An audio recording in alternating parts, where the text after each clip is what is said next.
মমতা বন্দ্যোপাধ্যায় তৃণমূল কংগ্রেস সরকারকে আওয়াজ তুলুন। এ বাংলায় জাতিভিত্তিক সমীক্ষা করে দেখাতে হবে তুমি শুধু ভোট নিয়ে গেছো, ভোট নিয়ে গেছো, ভোট চুরি করেছো, ভোট লুট করেছো, কাউকে অধিকার দাওনি। দলিতের প্রাপ্য অধিকার দাওনি, আদিবাসীর প্রাপ্য অধিকার দাওনি, পিছিয়ে থাকা হিন্দু সমাজ ওবিসি ভাইয়ের বোনেদের অধিকার দাওনি, সংখ্যালঘু মুসলমান সমাজের অধিকার দাওনি। রাহুল গান্ধীর সঙ্গে আইএনডিএ জোটে থাকবে, থাকো না, কিন্তু রাহুল গান্ধী যেটা বলছে জিতনি আবাদি উতনি হক। মমতা বন্দ্যোপাধ্যায় কলকাতায় দাঁড়িয়ে অনেক তো বড় বড় কথা বলো, বলো যে রাহুল গান্ধীর মতের সঙ্গে আমি একমত, জিতনি আবাদি উতনি হক।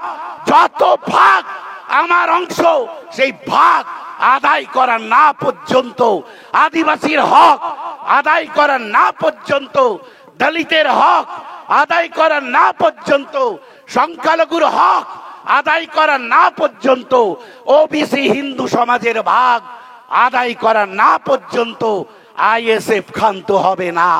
আদায় করেই আমরা ছাড়বো। আর এই জন্যই জন্ম হয়েছে ইন্ডিয়ান সেকুলার ফ্রন্টের। তাই ওনার বুকে এত যন্ত্রণা, এত কষ্ট, কারণ অন্য রাজনৈতিক দলগুলো তো ভাগিদারির কথা বলছে না। অন্য রাজনৈতিক দল কিন্তু ভাগিদারির কথা বলছে না।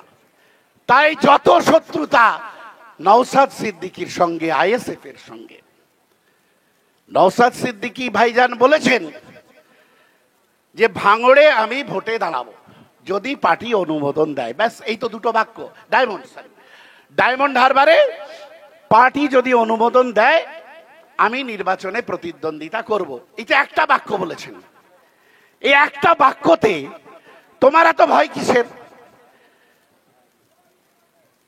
যুবরাজ বলছে ভারতবর্ষের যে কোনো জায়গাতে যে কোনো মানুষ দাঁড়াতে পারে, আমার অসুবিধে নেই। আর তারপরেই যুবরাজ লেটেল পাঠিয়ে দিচ্ছে, বলে ওই গ্রামে গিয়ে পিটিআই বড্ড বাড়াবাড়ি করছে। যুবরাজ বলছে যে উত্তরপ্রদেশ থেকে লোক আসতে পারে, বিহার থেকে লোক আসতে পারে, ওড়িশা থেকে লোক আসতে পারে, ভোটে দাঁড়াতে পারে, আমার কোনো আপত্তি নেই। আরে তুমি আপত্তি করার কে? ভারতবর্ষের নির্বাচন কমিশনার, ভারতবর্ষের সংবিধান নওশাদ সিদ্দিকীকে অর্ডার, নওশাদ সিদ্দিকীকে অধিকার দিয়েছে। তার ইচ্ছা হলে সে শ্রীরামপুরে দাঁড়াবে, তার ইচ্ছা হলে সে বারাসাতে দাঁড়াবে, তার ইচ্ছা হলে সে ডায়মন্ডে দাঁড়াবে। গোটা বাংলা, গোটা ভারতবর্ষ আমাদের দেশ, আমাদের দেশ, আমাদের দেশ। এখানে তোমার বলার কোন অধিকার নেই। তুমি বলছো মানে তুমি কে হে? কোথাকার লাট সাহেব? নওশাদ সিদ্দিকীর মতো বলো। নওশাদ সিদ্দিকী বলেছেন ডায়মন্ড হারবারে আমি যদি দাঁড়াই, মানুষ উন্নয়নের পক্ষে ভোট দেবেন। যদি ডায়মন্ড হারবারে উন্নয়ন করে থাকো তাহলে তুমি ভোট পাবে। আর ডায়মন্ড হারবারে উন্নয়ন যদি না হয়ে থাকে, নওশাদ সিদ্দিকী ভোট পাবে। তাতে এত সন্ত্রাস ছড়াচ্ছ কেন? এত সন্ত্রাস কিসের? ও তোমার ওই যে পকেট ভোট, ওই ভোটে হাত পড়ে গেছে, তাই তো। তুমি নিশ্চিন্তে থাকো, হাত পড়েনি, এটা ক্রমশ হাত প্রসারিত হচ্ছে। সুতরাং এই যে তোমাদের মৌরসি পাট্টা যেটা ভেবে রেখেছো, এ দেশ, এ সমাজ, এ মানুষ সব আমার বাপের সম্পত্তি, সব আমার পৈতৃক সম্পত্তি, সেই ভাবনাটা এবার বন্ধ করার জন্য নওশাদ সিদ্দিকী সমাজকে জাগাতে আরম্ভ করেছে। কিন্তু ইন্ডিয়ান সেকুলার ফ্রন্ট গড়ে ওঠার পর, ভাইজান বিধায়ক হিসেবে নির্বাচিত হওয়ার পর, বিধানসভা এবং বিধানসভার বাইরে যেভাবে তার দলিত প্রীতি, যেভাবে তার ব্যাকওয়ার্ড অর্থাৎ অনগ্রসর পিছিয়ে থাকা আমার হিন্দু সমাজের ভাই বোনদের প্রতি তার যে কমিটমেন্ট, তার যে ভালোবাসা, আদিবাসীদের প্রতি তার যে ভালোবাসা, মুসলমানদের যে মসিহা সাজা, এগুলো কিন্তু ক্রমশ প্রকাশ হয়ে যাচ্ছে। সবটা নাটক চালাচ্ছে মমতা বন্দ্যোপাধ্যায়। ইতিমধ্যে আমাদের দলের পক্ষ থেকে বিহারের মডেলে জাতভিত্তিক সমীক্ষার দাবি জানিয়েছি। আমরা বলছি জাতিভিত্তিক সমীক্ষা হোক।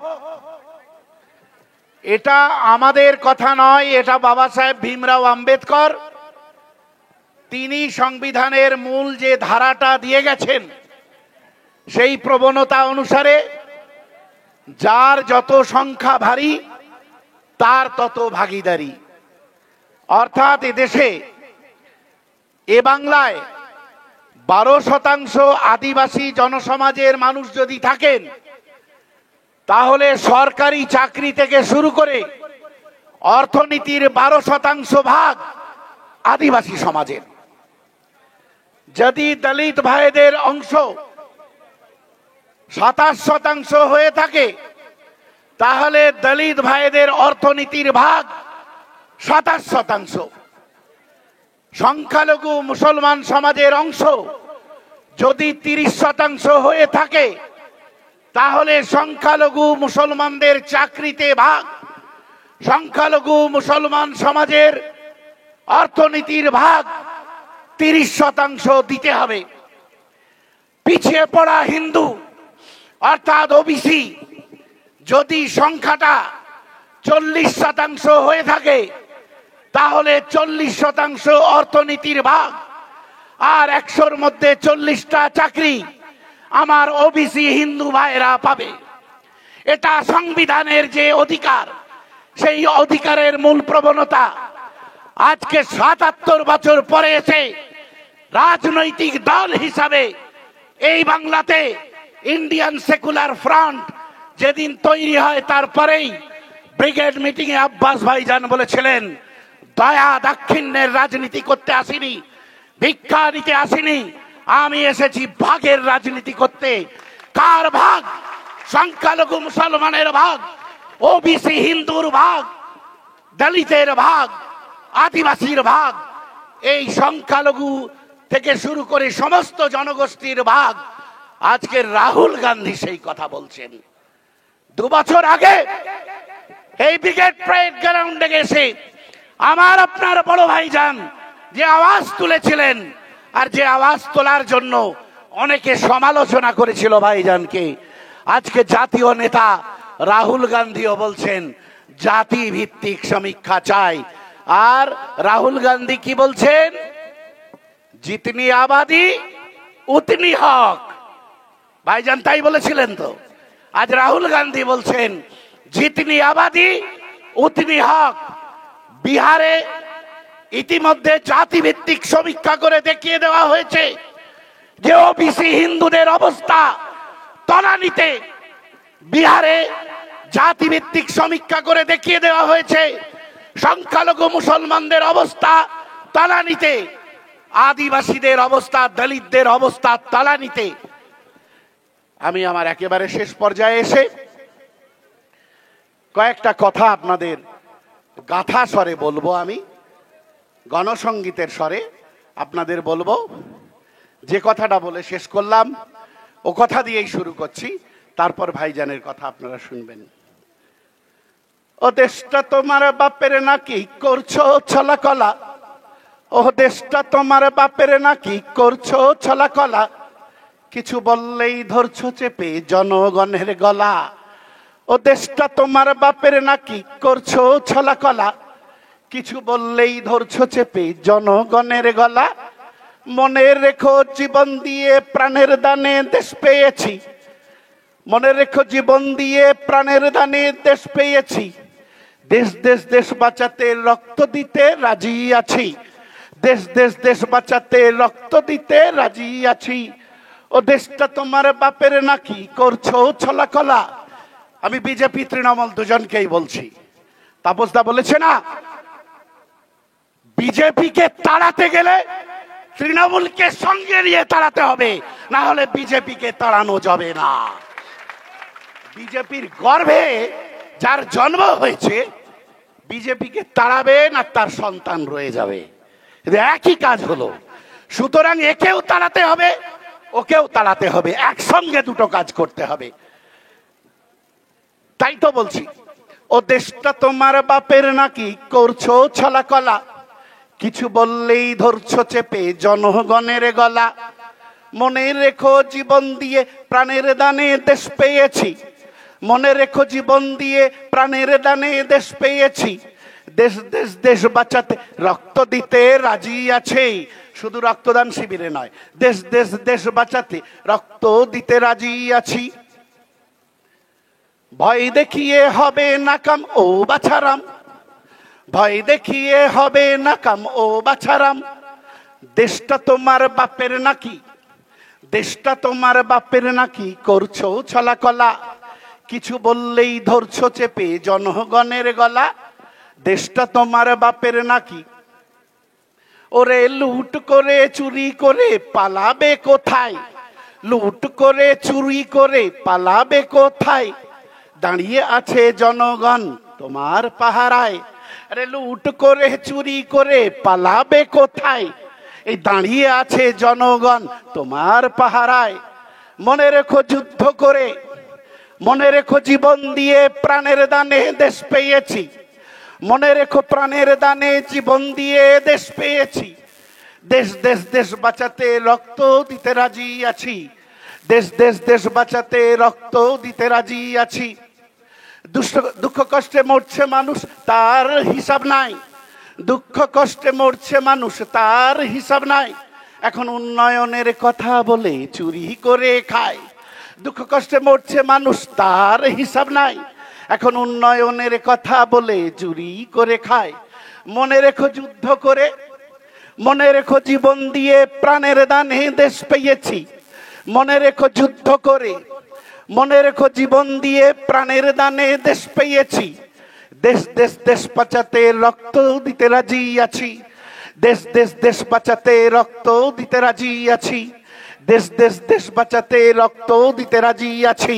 আর তাই অসংখ্য বার চেষ্টা করছে নওশাদ সিদ্দিকীকে, ভাইজানকে জেলে ভরে অত্যাচার করে তাকে সারেন্ডার করিয়ে তাকে তৃণমূলের দলের মধ্যে ঢুকিয়ে নিয়ে ওই লুটের অংশীদার করার চেষ্টা করছে, নীরব দর্শক বানানোর চেষ্টা করছে। আমি আপনাদের একটা আবেদন জানিয়ে শেষ করছি। আপনারা জানেন নওশাদ ভাইজান সহ বহু কর্মী নেতা, তাদেরকে 21শে জানুয়ারি আমাদের কলকাতায় যে সভা হয়েছিল সেখান থেকে বিনা প্ররোচনায় অন্যায়ভাবে পুলিশ গ্রেপ্তার করেছিল, আপনারা সবাই সাক্ষী আছেন।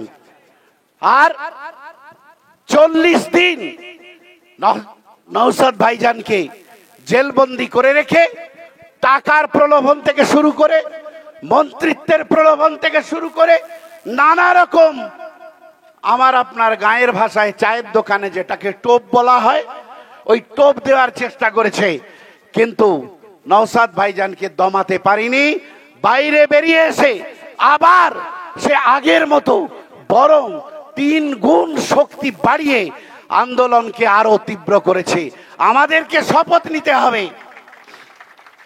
আমাদেরকে শপথ নিতে হবে, মমতা বন্দ্যোপাধ্যায়ের দলকে বুঝিয়ে দিতে হবে, যারা আইএসএফ এর বিরোধিতা করছে তাদের বুঝিয়ে দিতে হবে আইএসএফ রাস্তায় নেমেছে।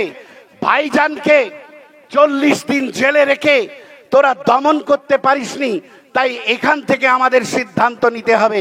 যেহেতু ম্যাক্সিমাম মুসলিম জনসমাজের মানুষ আছেন, তাই আমি বলছি যে আমাদের মারা গেলে একটা 40-এ হয়, তাই না ভাই? ভাইজানদের জেলে খাটিয়েছ তুমি 40 দিন, এবার আমরা এখান থেকে শপথ নেব তোমার সরকারের 40-এ করেই আমরা ছাড়বো, তবে আমরা দাঁড়াবো, তার আগে কোনো বিরাম নেই। তাপসদার ভাষায় সংগ্রাম চালিয়ে যেতে হবে, লড়াই চালিয়ে যেতে হবে। সকলকে সংগ্রামী অভিনন্দন জানিয়ে আমি আমার কথা শেষ করলাম। ইনকলাব জিন্দাবাদ, আইএসএফ জিন্দাবাদ, বিপ্লব দীর্ঘজীবী হোক। ধন্যবাদ শামসুর আলী মল্লিক মহাশয়কে।